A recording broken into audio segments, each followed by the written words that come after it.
Very much. I think you all be aware that His Excellency the President has emphasized that he is leading a Zimbabwe that is open for business, a Zimbabwe that is open for investment, investment from within, investment from the region, investment from the continent, and investment from beyond. So to be specific to your question with regards to the participation of Chinese investors in Zimbabwe, you would find that the Chinese investment, as I presented in the presentation I've just made, is centered around mining. But over and above investment into mining, the cooperation between Zimbabwe and the People's Republic of China has also seen significant investments in partnership with the government in the transport sector, in the energy sector, among others.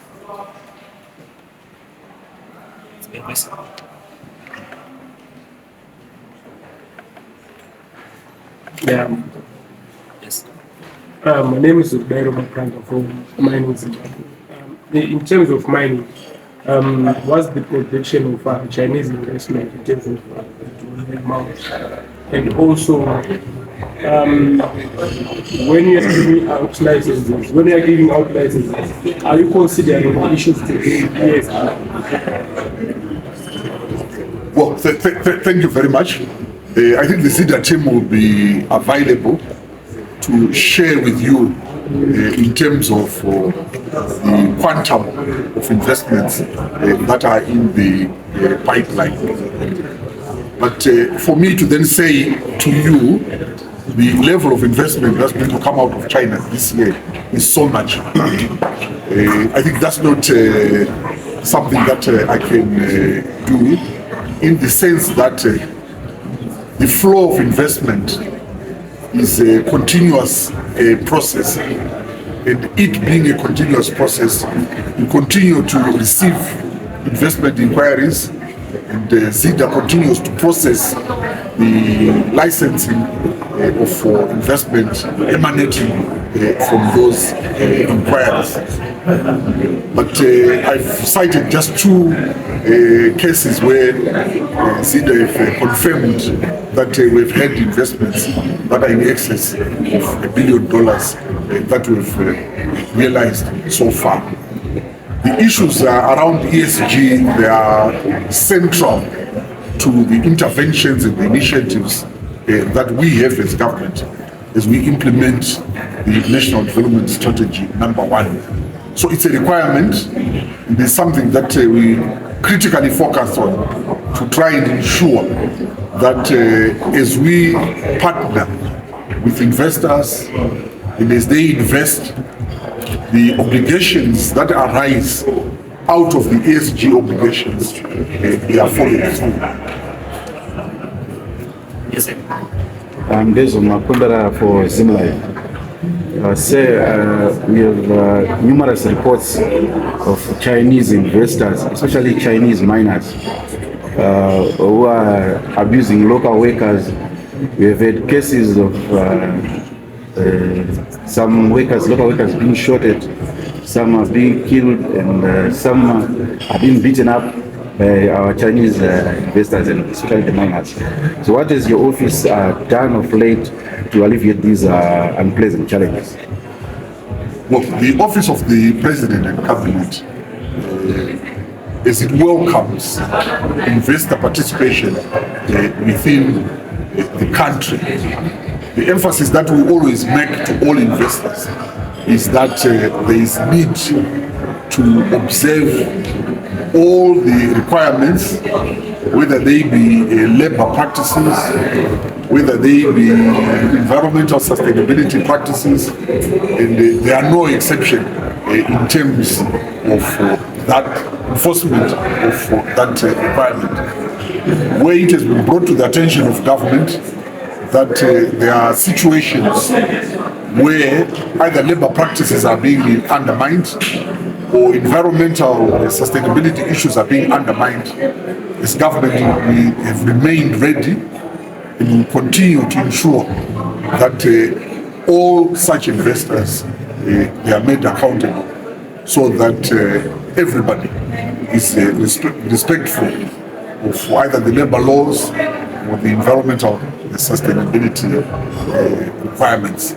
So I want to give you that assurance that President Mnangagwa is on record that as we welcome foreign investors into Zimbabwe, including those that come from such friendly countries as China, they are also operating in a responsible manner in terms of observing the obligations that they have as investors in terms of all the labor requirements, all the safety requirements, all the environmental requirements, and ensuring that the outcome out of such investments is a win-win situation.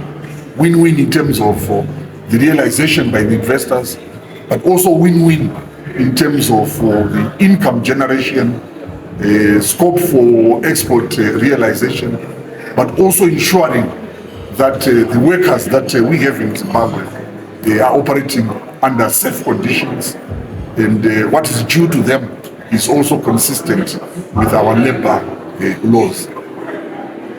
Thank you so much. Of construction sustainability, you will see that this is the advent of the Second Republic. We probably might not have really looked into the sustainability issues, but in the issue to do with development or starting afresh of a new construction model in Zimbabwe. Now, the stage that we are at now is starting not probably on the sustainability index, but to start at the building standards of construction. To say, as Zimbabwe, we now have a sustainable project that we probably count on to the issue to do with infrastructure. So all that is driven by the fact that we as contractors, we as people in the built environment, and also the ministry is concerned, we need to agree on a certain bylaw. So number one, we have already started to work on the issue to do with the master plan. I think we are all aware about it. And very soon, this will be put in force. Secondly, we will talk of the standard building bylaws. Some of them that we have also date back to as 1970, 1978, somewhere there. Meaning to say the issue of sustainability remains a question again. But already you will see that foreign investors and foreign funders, for example, the issues to do with the likes of Shelter Africa, the likes of Infrastructure 50, those, when they give you funding now, they want to see how you are also incorporating the issues to do with sustainability. Banks also that we have, local banks in Zimbabwe, are also starting to begin to look into how you also incorporate sustainability within the construction industry. So it's now a wave that we are starting to see now, to say in the construction industry, we also look at sustainable developments. Sustainable developments encourage the issues to do also with inclusivity within the space of smart cities, right? Smart building concepts, is it? Buildings that also breathe, buildings that also do provide a more lighting than use of electricity by having these lights that we have today. We need to see a hotel tomorrow that has got more ventilation, more open areas, in a way to eliminate, for example, the light. So that's us being sustainable. Meaning, you say when we have power cuts, we are not going to say the hotel cannot be used. You see, we look also in the issue to do with alternative energy sources, solar issues, is it? All those are areas of sustainable construction where we're saying the built industry, once those standard building bylaws are approved, no house should be built with an electric geyser. No house shall be built without a solar system. Let's leave the little energy that we have from our small power plants to go to industries or manufacturing plants. Households, let's stick to our solar systems that will also be channeled to the national grid. Let's look at issues to do with more ventilation. Let's look at the renewable energy sources that can also be used to even say the house is now old. Let's renew, let's rebuild, is it? Using old materials. That's sustainability. Thank you. Really, you would see that since government cannot do it alone in terms of financing of infrastructure projects, government is actually declared to say they want also the private sector to come through and take part in terms of investment. So you will see that out of, for example, I'll give an example of the roads network that we have in the country, which also may span to almost close to 80,000 kilometers countrywide. We have currently managed to do probably just around about 200 kilometers, which is quite a very little amount in terms of investment. So road reconstruction or road construction is one key area that we are saying people in the private sector should really come on board and assist in that as a PPP arrangement. Because we're saying, what is we're saying ZIDA is there. We need people to come in with money, not only money but also equipment. And for that effect, you will not necessarily get your money out of fiscals, but really to say you can have PPPs that may include or have new to install tokens in different other specific roads that have already been planned by the government. And one such example is the Lawayo Vanda road, that one. The new road that is coming up is an example of the PPP. So this is one of an example of what we call a potential investment area under construction. We also may talk of the housing delivery sector, where we are saying the government wants about by 2025 a million housing units by 2025 through the Ministry of Housing and Social Amenities. But if you see what they've achieved now, it also resembles that they cannot do it alone. So there's need for that private investment again. So if you invest in such a project, you're going to get out your money through, if you build flats, get rentals from there. You utilize the same buildings to even securitize and get more funding, even foreign funding outlet. That is another potential investment area. So not to mention quite a lot, because it's quite a lot that actually can be investment when it comes to infrastructure development, because we talk of the issue of even irrigation facilities, dams. Zimbabwe is the most dammed space in Africa. Means say we have potential areas where dams can actually come in, and you actually know that one of the very important products that we are making in Zimbabwe is water. You see, so if you're going to come and invest in such areas, those are potential areas. You see, we have our new parliament building. We have the parliament building, and around it are spaces where you are saying we want to see commercial building coming up, the government itself buildings coming up, the roads coming up. Those are areas of potential investment that are of high value in terms of return. So we look forward to such initiatives coming from both foreign direct investment and also domestic investment. We cannot talk of power. We have our Kariba and we have our Wangetima plants, the main power supplies. But we are saying it's not enough. With the new generation of ideas in terms of investment, in terms of industrial movement that is coming in within the country, we do not have enough power supply. We need more investment. We need to have a second and third and fourth power plant in Zimbabwe for us to say we are able to then produce goods and products that we also need to then export. So in a nutshell, these are things that we look at in terms of investment. So the initial work has started. I mean, nowadays, since we are now on our third one and fourth one, we've already learned a lot. I think we started when we launched the mining and the tourism. So I think in terms of platform-wise and the infrastructure that supports it, that is not a problem. I think what we want, we learned a lot also when we launched those first two. So we want to make sure that the next one that we launch, we will not make the same mistakes that we made before. So for example, a lot of promoters or business owners are very reluctant to share information on a platform like that. So we've got to make it in such a way that we're not asking too much in terms of information. So, their willingness to actually submit that information, we want to increase that. So I think that's the one thing. From the investor side, I think they want things to see opportunities that are easy to understand. So we have to do a little bit more work before anyone uploads their project onto that platform. We want to make sure that first of all, the person who's uploading is happy, they are comfortable with what they're uploading, but also the information that they're uploading makes sense, so that the investor is not starting from zero.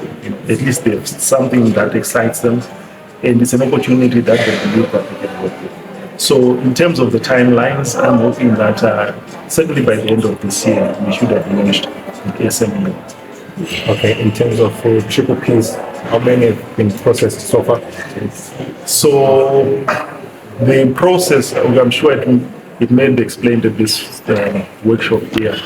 It's so MDAs bring to us for processing these triple Ps. But this year, I think the ones that have been approved in cabinet since January, we're looking at 6. Okay, and what are some of the outcomes that you're hoping to come out of this workshop? I think this workshop, when you're a public institution like ourselves, you really work according to a mandate. And our mandate is very clear that ZIDA is there to promote investments and investments that should develop the country. So, but we don't work alone. We are an arm of government, and I think His Excellency has said time and again that the whole of government approach is what's going to get us through. So stakeholders for us are very important. Yes, we've got a mandate that is enshrined in law. It's very clear of what we're supposed to do, but also we are there to serve stakeholders. So if you look at the stakeholders here, for you, here, for example, is the media. You have a responsibility, I guess, to make known to everybody what opportunities and what ZIDA is doing. So we want to hear from you, perhaps what we are doing wrong and what we could be doing better. Same with embassies that are stationed here in the country. A lot of the investments that we attract come from those countries. Maybe there are things there that we are not seeing that those investors or investors from their countries may be asking them. We also have domestic investors and investors who are currently with us. Now, for those ones, yes, we do communicate with them on a regular basis, but also at a platform like this, it's an opportunity for them to be in a group and perhaps have thoughts triggered that they might themselves be not aware of.